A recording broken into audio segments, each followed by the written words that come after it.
You're listening to WRUU-LP, Savannah, Georgia, 107.5 FM, WRUU.org. We are Savannah Soundings, community radio with global soul. Check, check, 1, 2.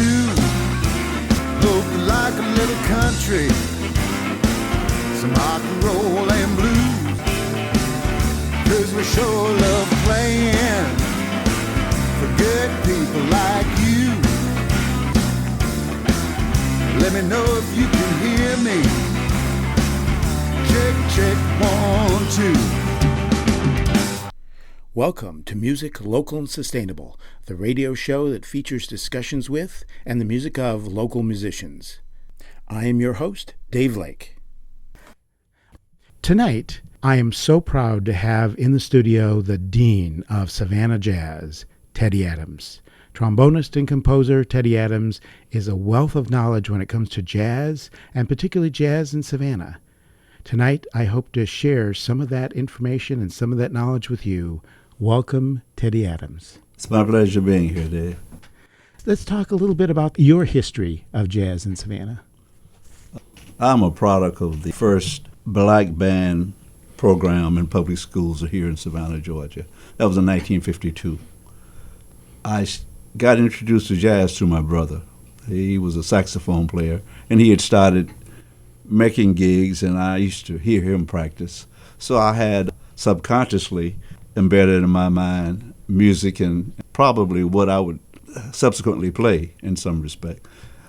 I started playing jazz in high school. That was around 1955.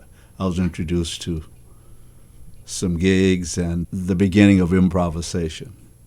I was fortunate in that of the 4 band directors that I had through my school days here in Savannah, all 4 of them were jazz musicians.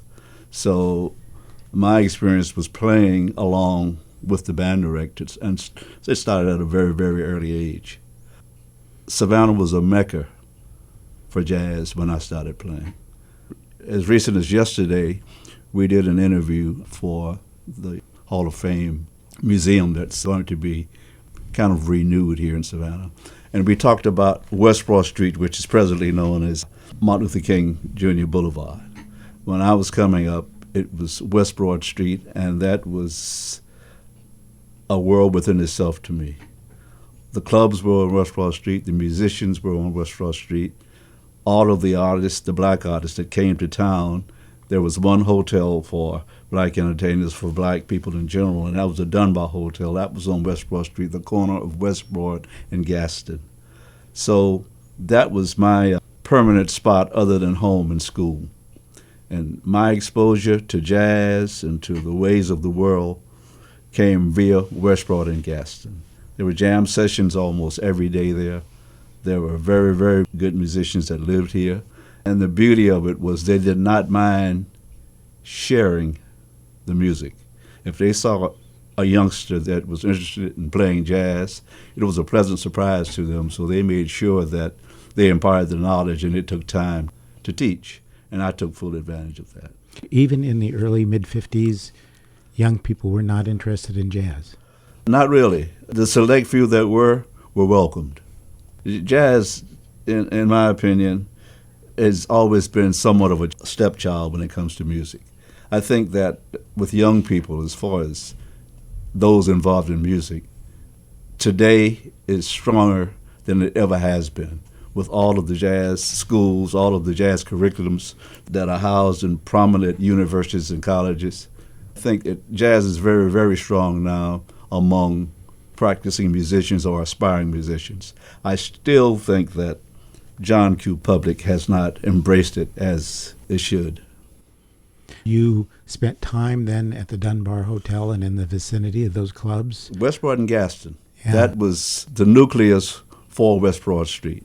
They had the 2 movies there, there were churches there, a very nice record store, and the Dunbar Hotel, where all of the artists, all of the musicians who came to Savannah, black musicians that is, they stayed there. So I was exposed to that and exposed to the local guys, and there was an abundance of local musicians, very good musicians, some Savannians and some were Savannah transplants. They migrated here from other places, fell in love with Savannah, and never left. And so the strength of jazz in the early 50s was those black clubs that were up and down West Broad Street. Right, right. And it's a funny thing about the 50s when there was total segregation here. In jazz on the bandstand, it was never segregated. It was about the music. So that was the exception to the rule. White musicians came to the clubs on West Broad, and it was no problem at all. The black and white musicians have always played together. They've always known one another. And that's the beautiful part about jazz and the way it encompasses just camaraderie without respect to color or race. It's about the music. Yeah, that's great. How did you develop from that point? Well, I stayed here between 1955 and 1960. I took private lessons. My mentor here was a guy by the name of Willie Draper. He's one of the best musicians that Savannah has ever produced. Great musician. I was under his wings for almost 5 years. I graduated from high school in 1959. I had a full scholarship to Florida A&M, but I knew then that I was not ready for school. I had already been exposed to the life of a musician and all the fun and other things that you experience, and I knew that I wasn't ready for school. I was glad to be out of high school. So I kind of hung around town and did a little traveling for about a year, and then I joined the Air Force. No regrets there. I got a chance to meet other great musicians and go to a lot of places. Eventually wound up in Tokyo, Japan. And I remained in Asia for almost 11 years between Japan and Bangkok, Thailand. A great part of my music career was spent in Asia, and by me being in major cities like Bangkok and Tokyo, my exposure to very, very good musicians was almost as great as it would have been had I remained here in a major city in America. Wow. Tokyo, I've heard that the jazz scene there is quite active, but I hadn't realized that Thailand also, there's a great jazz scene. Not like Tokyo, don't get me wrong, but the late king of Thailand, Bhumibol Adulyadej, who passed this year, was a saxophonist, a jazz saxophonist at that. But the heart of my stay in Asia is in Tokyo. The level of musicianship, the appreciation for the art form of jazz is unequaled. And so pretty much all the 60s you spent in Asia. I went to Vietnam in 1963, and because I'd done 1 year, 6 days, and 9 hours there. Not that you're counting the minutes. I will never forget those numbers. I was guaranteed a base of choice upon being reassigned. So my first choice was Bolling Air Force Base, Washington, D.C., and that's where I went. I stayed there until 1966 and trying to go to Europe because I'd always been told that Europe was a mecca for jazz musicians. The musicians were appreciated and respected, and so was the music. So I volunteered to go to Europe, not knowing at the time that if you volunteer to go abroad, if what you volunteered for comes up, you go there. But the fact that you volunteered to leave the country, the first thing that comes up out of the country, that's where you're sent. I was young and green and didn't know that. So waiting for an assignment to Europe, I got an assignment to Tokyo, Japan. That was in 1966. And from 1966 until almost 1977, I was in Asia. Part of the time in the Air Force, I got out and stayed in Tokyo for another 4 or 5 years as a civilian, just playing with Japanese groups.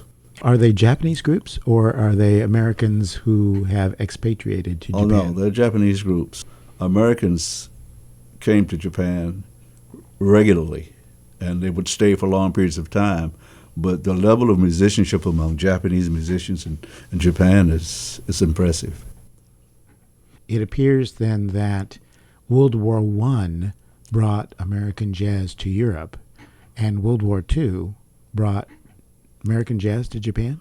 Well, when I got over there, I found out that as early as the mid-50s, the Ford Foundation and other entities in America, as a way of strengthening the relationship with Japan after the war, was sponsoring jazz musicians to come over and study music here. Berkeley got most of them. As a matter of fact, Berkeley is still, they have a lot of Japanese musicians there. So I think that the exposure to jazz in America going back to the mid-50s really planted the seed. And then a few years after that, musicians decided that there are other places other than Europe to go and play the music and the music be appreciated. So when I got over there, they brought everybody to Tokyo, to Japan in general, the larger cities like Kyoto, the oldest city, like Osaka, like Sapporo, the larger cities brought jazz. I probably saw people while I was living in Japan that I might not have seen had I been living here in America, and got a chance to play with them. Yeah, when you look at the biggest names of jazz in the 50s and 60s, you look at live albums, and almost everybody has a live album in Japan. A lot of the guys would come over solo by themselves. And see, the Japanese, they're trying to enhance their place in the world in the jazz idiom. So they would gladly invite guys to come over and stay for indefinite periods and place them with Japanese musicians. That was commonplace over there. And along with that, other groups would come over, all American groups, and they would record live over there. The music is well supported. When I was living there, jazz coffee shops were real prevalent. And what astonished me over there was the listening appreciation. I used to do a lot of recording, just personal recording when I played. And sometimes I'd play those recordings for friends here. They had no idea that I was playing in a club or a public place because there was silence. A lot of noise before the band starts to play, but when the lights are dimmed in the venue and they turn on the bandstand, there's silence. They have a great appreciation for the music there. Now, why do you think there's such a great appreciation for jazz, both in terms of players as well as the audience in Japan compared to the United States? That has always been puzzling to me, in that first it was Europe, and Europe is still probably great jazz supreme. haven, yeah. Jazz is appreciated more in other places, more than where it originated. And I have never been able to come up with an acceptable explanation for that. But jazz is appreciated here, but by a select few. And even those that support it, most of the time, they don't have a true understanding of it. It seems like it's in vogue or it's different, it's intellectual. But as far as a true appreciation, I think that's lacking here in America. And that the essence of appreciating the music is, like I said, Europe and Japan and other places, but especially Europe and Japan. And Thailand is improving. It has improved a lot since I lived there. I go over about once a year because my wife is from Bangkok. And I've seen the music grow and the atmosphere change there. By the mid-70s, you were wrapping up your activities in Japan? 1976. When I initially went there, as I previously stated, I was under the umbrella of the United States Air Force, and I got out. And while I was over there, I got married while I was in Thailand, and being from under the umbrella of the Air Force with a wife, and I'd started a family. At the time that I was living in Tokyo, it was the most expensive city in the world. And I was doing pretty well as a musician, but not well enough to maintain a comfort zone. So I had some contractual obligations. I sent my wife and 2 kids home, fulfill those obligations, and I came here about mid-year in 1976, and I was disheartened. It was unbelievable of what I found in Savannah when I got here, because the jazz scene had dissipated. It was no longer here, and the irony of it was the musicians were still here. The guys that I knew before leaving were here, but they weren't playing jazz. There were some dance bands, there was some live music, but the jazz scene had gone. And why? I would never figure that out. We talked about it yesterday at another interview session that I was involved in, and they said they thought it was the great impact of disco and other kinds of music that it had on people. It pulled some of the people that were jazz fans. When I left Tokyo, dance places over there, disco was real, real big. Even though jazz was still flourishing, the disco places and the young people did not take a back seat. They were flourishing there. It was fortunate that in 1967, a year after I got to Japan, I met Ben Tucker. I had no idea that I would run into him again, especially here in Savannah, Georgia. But he came to Tokyo with a drum show that Art Blakey had put together. Art Blakey brought a drum package over, which he came over regularly because he'd been married to Japanese ladies 2 or 3 times. He has kids in Japan. And he came over in 1967 with a drum package featuring Elvin Jones, Tony Williams, the 2 best drummers in jazz at the time, and Wayne Shorter, McCoy Tyner, Jimmy Owens, and Ben Tucker was playing bass. So that was my initial contact with Ben. We hung out and we talked, and it was just for the moment. And I got here in 1977, and I already read that he and Billy Taylor had purchased an AM radio station here, WSOK, so I knew that he was here. So when I found out the status or the condition of jazz in Savannah, my first stop was to the radio station to say, hey, let's see if we can do something about this. And in the beginning, he said, I'm a businessman. I've retired from jazz. I don't even have a bass. It's in storage in New York. And so it took me about 3 or 4 months of insisting and going by talking to him to talk him into helping me to try to establish some kind of jazz climate once again here in Savannah. So in the beginning, he started playing the electric bass, which he didn't like, and he really didn't play very well. He said he was forced to play it. He eventually got his acoustic bass here, which he called Bertha. He and I established a group called the Telfair Jazz Society. Telfair Academy of Arts and Sciences allowed us to have monthly concerts there. That's why the group was named the Telfair Jazz Society. And he, myself, Kenny Palmer, and some other musicians here, we got together the best musicians in Savannah.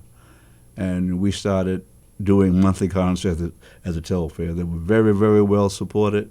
And that was really the beginning of the resurgence of jazz in Savannah after perhaps a 16-year diminished period.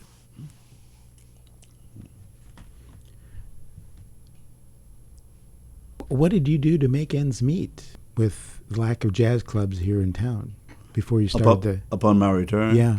Oh, well, I still had the GI Bill, so I went to Savannah State and got a degree in sociology. I had a degree in jazz studies, and I also worked for the city of Savannah. I retired about 6 years ago after 33 years with the city of Savannah as an administrator. I was quite fortunate in that my job and being here in Savannah allowed me to wear 2 hats, because it allowed me not only to teach, work for the city, but also to pursue or continue my career in music. There was no conflict. I really appreciate Savannah and appreciate the fact that I returned here. So I've always worn 2 hats. Right now, once again, I'm wearing one because I'm retired and doing some teaching, a lot of writing, and a little playing. Because once again, it seems as if the demise of jazz is setting up upon us. We have annual events like the Savannah Jazz Festival, like Savannah Music Festival, but there's not a lot of jazz throughout the year. And that's sad. We're trying to do something about it through the Coastal Jazz Association, but for the history and the legacy that Savannah has, the jazz music scene here should be a lot stronger on a consistent basis throughout the year rather than special occasions during festivals. Yeah, because it was interesting. I was talking to another musician who, when he moved to Savannah, was somewhat disappointed because in his mind, Savannah and jazz were synonymous.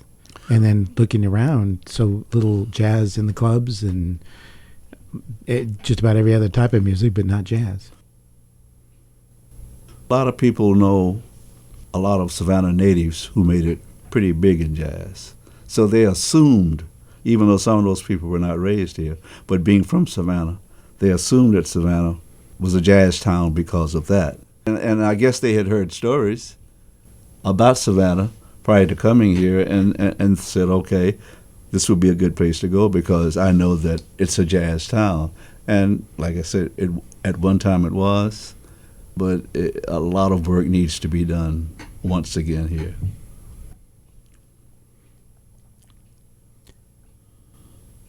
Why don't we talk about one of your songs?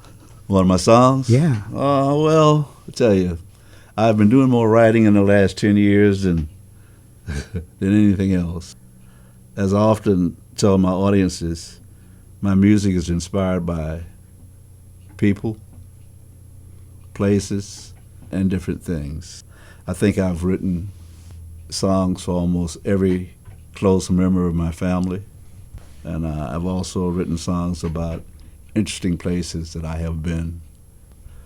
I brought a number of CDs here, and I'm undecided as to what I'm going to play, but we'll pull something out. Yeah, let's pull something out. Okay.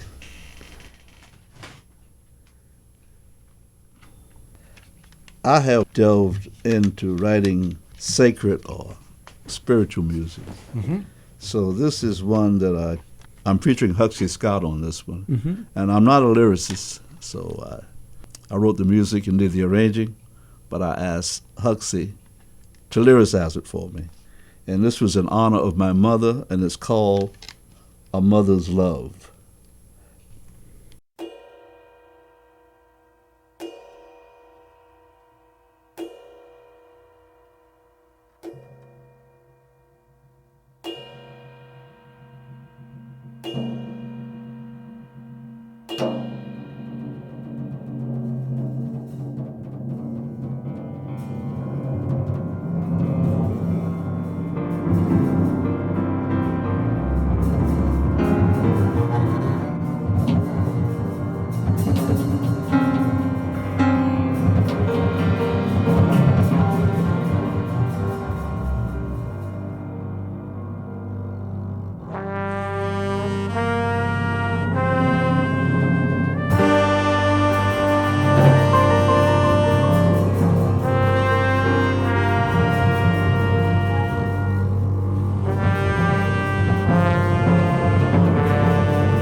myself, I gave my life to.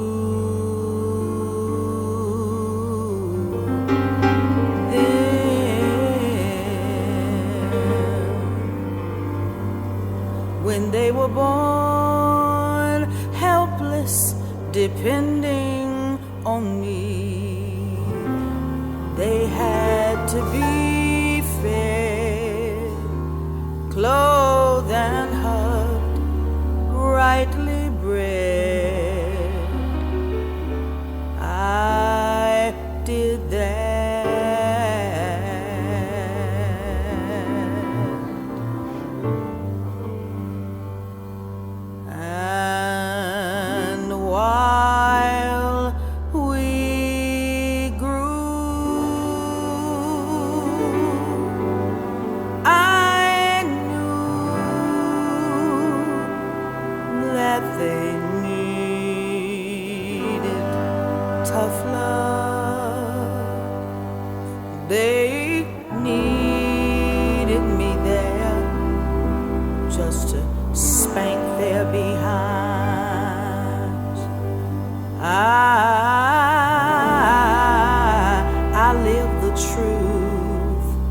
Instilled in their minds that right is right and wrong is just wrong. There's no gray. If one's life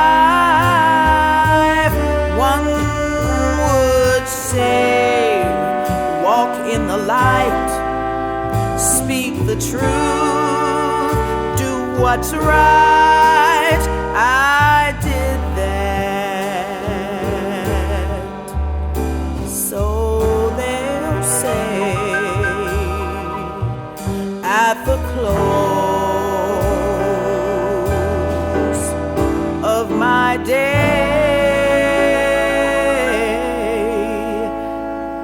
Say that I walked in the light and I lived my love. I lived it. I lived my love.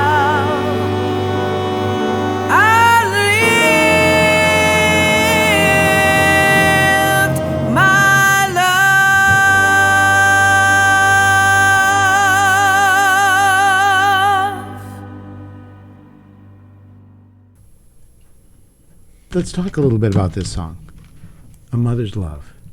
This might be quite presumptuous of me, but in my experience, I was closer to my mother than my father. I never doubted my father's love for me, but the relationship, he was the breadwinner. Everybody in my family was closer to my mother. And I think it's that way with most of my family members that I'm aware of, not taking anything from the fathers. It was a different kind of relationship. So, my mother, to me, exemplifies what I think a mother or a woman ought to be. She's very, very special to me. And I've always known that I was going to write something for her. I've written something for my brothers. I've written something for my father. But this was special in that she was a very devout woman, and I wanted to capture the essence of spirituality based on a spiritual music feeling and also a jazz feeling. So I came up with this, and I'm satisfied with what I came up with. Did you work with Huxley on the lyrics? On the lyrics? Yeah. No, I'm not a lyricist. I explained to her why and what it meant to me, and Huxley knew my mother. Okay. I have 2 or 3 songs that I've had other people to write lyrics for. And my prelude to them is this. There's no guarantee that I'm going to use your lyrics, and I may even suggest things in the way of changes. But if I like them, I'll use them, and if I don't, I won't, so you know in advance how I feel about it. And she took it to heart. I didn't change one thing. As a matter of fact, she has written the lyrics for 2 songs for me. One for my daughter, and she has sung those 2 songs that she wrote lyrics to me. We recorded on both of them. How do you think her lyrics reflected your mother and your feelings toward your mother? Put it like this. Huxley, being a mother, could relate to what I was saying, and it was a combination of what I told her about my relationship with my freaky toward my mother and her relationship with her children. So they kind of paralleled, and without a lot of collaboration as far as what I wanted, she was able to capture what I wanted the first time out. If there had been anything there that I didn't like, I would have told her. She sings the song in the first person, but it can be sung in the third person. It's just a matter of changing I to her or whatever. And so I didn't have a problem with that. She exemplified what my feelings were. The music of this song reflects the spiritual. Well, it was the spiritual side of me and spiritual music. It's a cross between black spirituals and an interjection of some jazz. The gospel started out with Thomas A. Dorsey. The gospel originally started out as a stride ragtime piano player fusing together blues and hymns. That's the way the gospels arrived at. So what I did here was I combined jazz and spirituals and came up with this. You're listening to WRUU-LP, Savannah, Georgia, 107.5 FM, WRUU.org. We are Savannah Soundings, community radio with global soul. If your business enjoys the programming on WRUU-LP, please support the station with a donation. Let your customers, neighbors, and friends know that you share our vision of building a thriving economy based on a diverse and vibrant community. Our listeners will know you support Savannah's only broad-based community radio station. Become a tower sponsor or underwriter. To check out the levels of corporate sponsorship and to donate, go to www.wruu.org/corporate. Again, to check out the levels of corporate sponsorship and to donate, go to www.wruu.org/corporate. Thank you for listening to and supporting WRUU-LP. You're listening to music local and sustainable, and I'm your host, Dave Lake. Tonight, I am so proud to have in the studio the Dean of Savannah Jazz, Teddy Adams. Now, the jazz component of A Mother's Love, how is that reflected in the music? Well, in the beginning, I think I project a minor spiritual feeling. The middle part, I go into a little more of modern progressions and a jazz feel as in a ballad or a jazz slow standard. So the song, it's evident of the difference in the two, but they mesh pretty well together. Now, what do you mean by the sort of jazz standard feel? Jazz progressions. Jazz music was greatly influenced, of course, by the blues, but also by standards, musicals. Jazz musicians heard those Broadway musicals and musicals from movies, the Kerns, Cole Porter, the great composers, and the chord progressions and the melody struck them. And they realized that these chord changes in this song is a good song to improvise on. And you'll find out that basically it's a matter of ideas used over the same chord progressions. They don't fall in the same sequence, but chord progressions run a certain way. You have to do certain things once you get into a cycle of chord progressions. So it's just a matter of being creative on what you do with them and the melodies that you write. So in the middle part of my song, I just revert to the progressions that I have heard in other songs and that are used quite frequently. And to help the listener better understand jazz and jazz chord progressions, what are some common patterns of chord progressions that are used in jazz? Jazz musicians have a very misleading way of explaining things. The late Ben Tucker. We'd be on the bandstand sometimes, and someone would call a tune that would be pretty hard, and someone would say, well, I don't know if I know that. And Ben would simplify it by saying, it's nothing but a blues, baby. If you know the blues changes, you know you can get through this song. And the irony of it is, to an extent, that's right, but it's a lot more to it. Western music. Jazz is related to Western music. The progression of fourths and fifths, it governs the music. If you have a true understanding of chord progressions and the way they are played, and they normally runs in fourths and fifths, sometimes there are deviations, but when you deviate, as soon as that deviation occurs, the cycle of fourths and fifths kicks in again.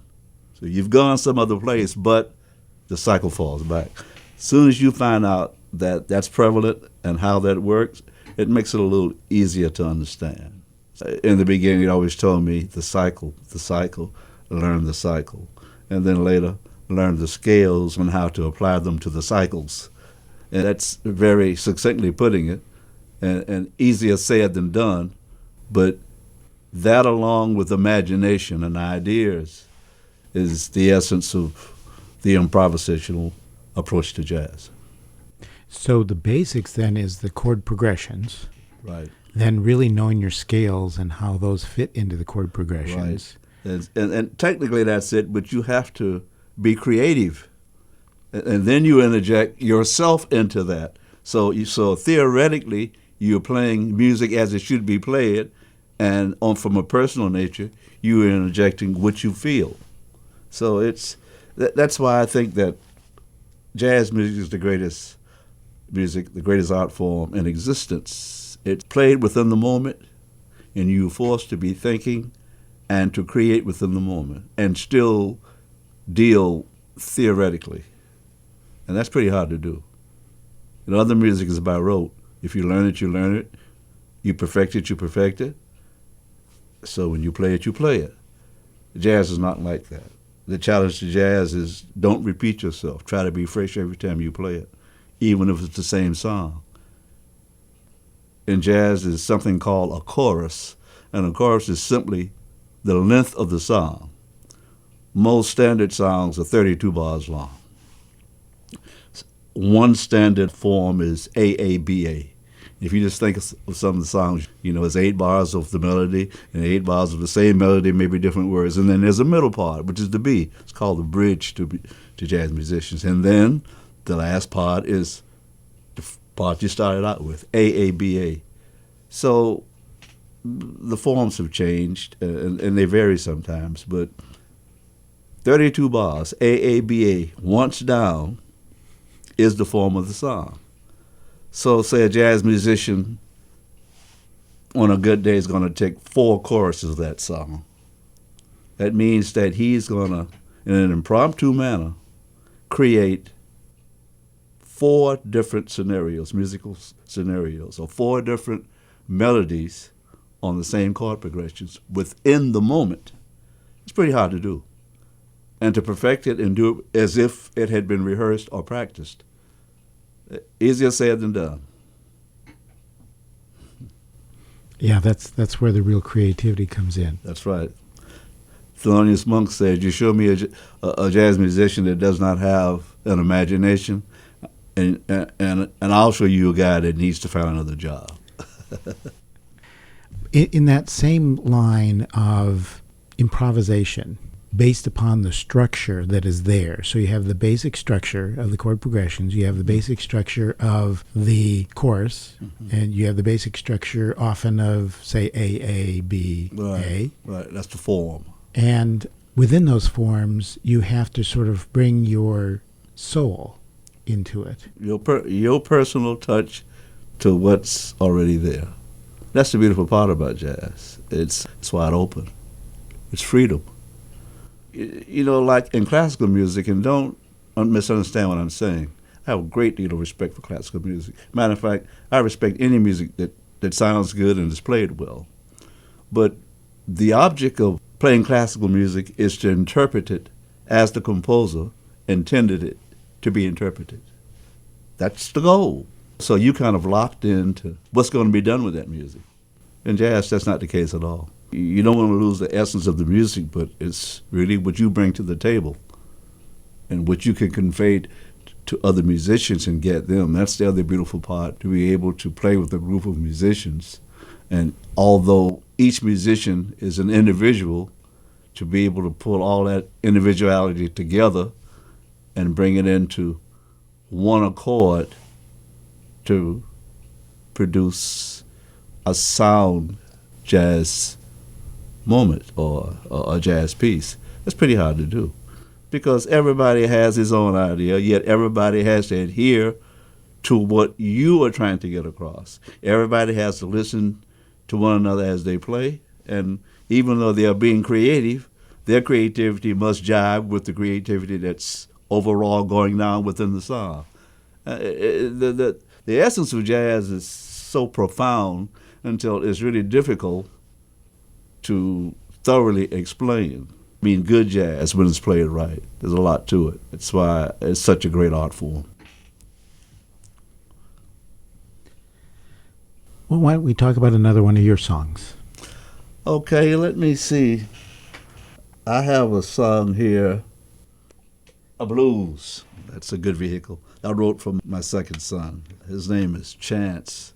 And for some reason, they called him Mr. Bubba as a child. I never figured that. So I wrote a blues, and it's very aptly entitled Mr. Bubba. It's a blues in B flat.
He was an interesting little person, young person. When I write, I think about my observations and certain things that happen with the people or the places, and that kind of tweaks my approach to the melody that I come up with. Consider Chance's behavior or his interaction with you. What in the music reflects that? It's kind of hard to explain. I just think of things that were done, things that I observe. When I'm writing a melody, it might be subconscious why I take approach to this melody. But when I'm writing, that is first and foremost in my mind. So it's hard to explain, but that's what prompts my creative approach to writing, things that I remember about the person, and just in general, the person as a person. That's always in the back when I'm writing. And I don't sit down and write everything in one sitting. Sometimes it takes weeks or months, and sometimes it happens very, very quickly. I found out two things in writing. Don't rush. And the other thing is, when the idea hits you, do something about it at the time that it hits you. I found out the hard way. I mean, sometimes that when I come up with an idea about starting a song or while I'm writing a song, I say to myself, I used to. This is so hip, this is so profound, I won't forget this, so I'll write it down when I get to the piano. That does not work. It's never recaptured. Sometimes you get something close to it. Sometimes you lose it completely. So right now, unless it's impossible for me to do something about it, I'm going to do something so that I don't lose that idea or that thought or that approach at the time that I think about it. I learned the hard way that no matter how hip it is, you won't always remember it. Now, I can't tell you the number of young musicians who at this point will say they whip out their iPhone and record it. What do you do? Well, sometimes I'll just jot it down. Real crudely, I'll know what it is. Now, if I'm at home, I'll go to the piano and normally jot it down. If I'm in a place or it's a situation where I won't be able to do it, I just try to keep it in my mind until I'm able to do it. And sometimes that's pretty hard. I say, I got it now, so I'm going to just do this over and over and over. And like I say, by not doing that, I have lost, in my mind, and in my opinion, some pearls. And I included it in some of my compositions, but I knew when I accepted that as a part of the composition, it was not the original idea or thought. And it haunts me. So I do something about it. And it has to be done quickly. It sounds like in most cases, it's not the whole creation that comes to you, but maybe a melodic line or maybe a pattern, a chord pattern? Very rarely will the entire song come to you, especially if it's a song of some depth. I mean, sometimes simple melodies you can figure it out. And there's nothing wrong with simplicity. The melody sets the tone for improvisation. I mean, a blues is a blues is a blues, but sometimes the melody of a particular blues will set the approach that you're going to play those blues changes. It's still a blues and nothing has changed. So for simple melodies, sometimes the entire thing comes to you, but for melodies of substance, for form that might be kind of long, it comes to you incrementally. I sit down to my piano all the time and I'll play what I've already jotted down, and I change things a lot.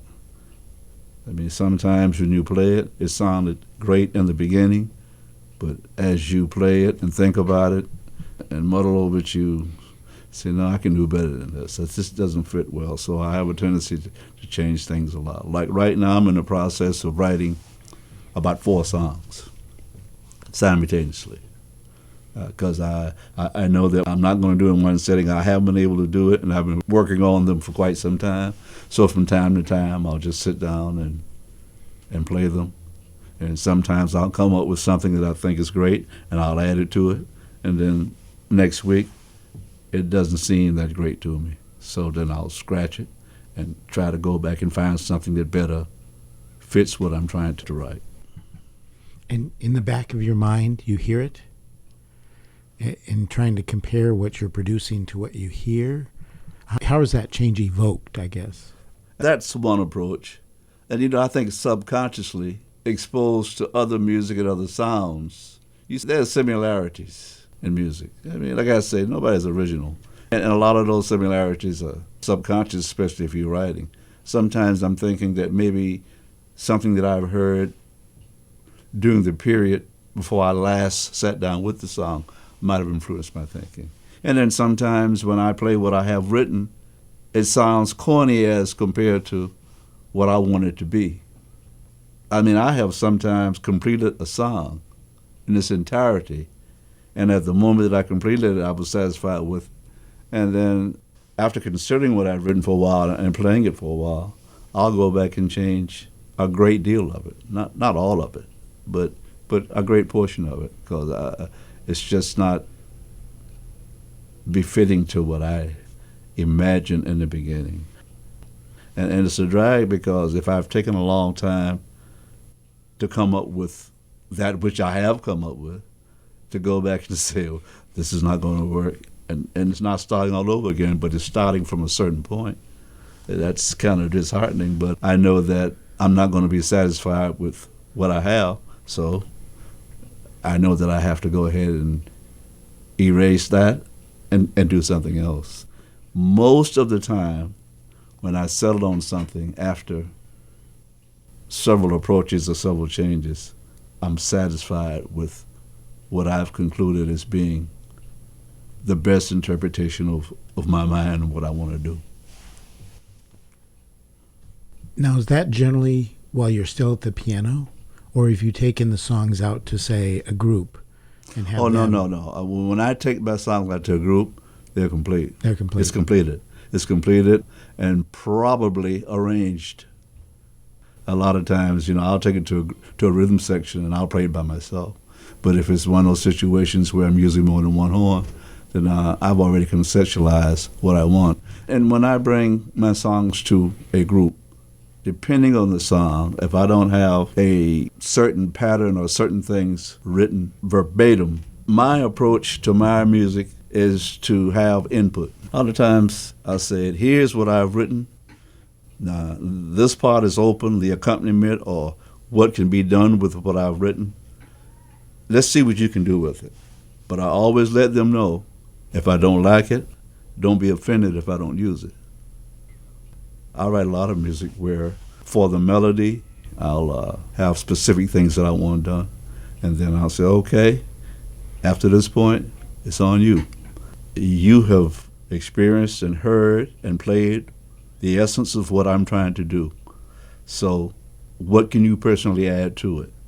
Mind you, if I don't like it, I'll tell you, and I might not use it. I don't like to tell guys what to play in its entirety.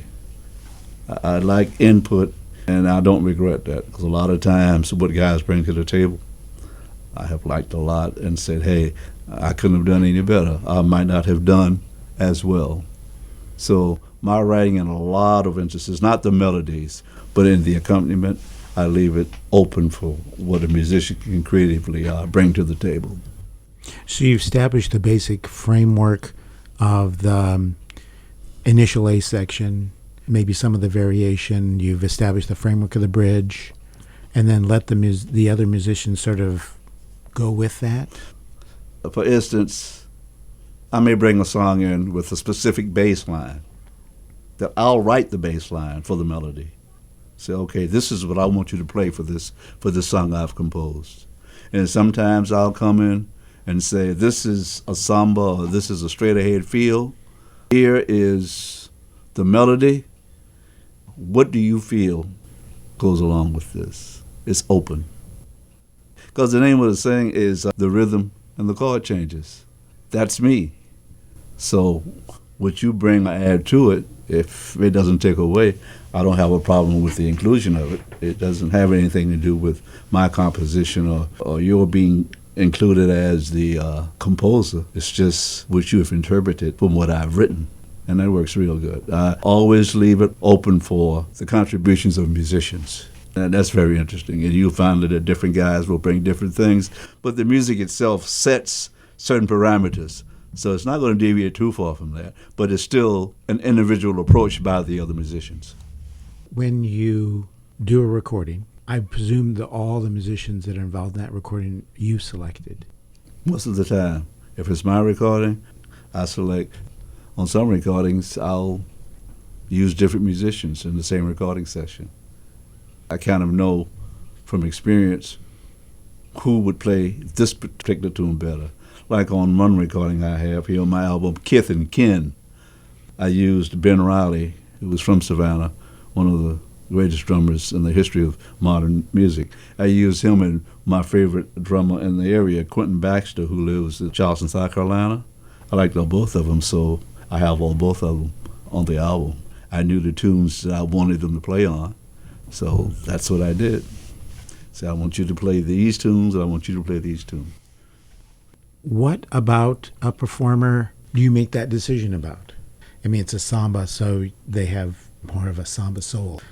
What I envision in the feel of the music that I've written, I think about their styles or their approach to playing.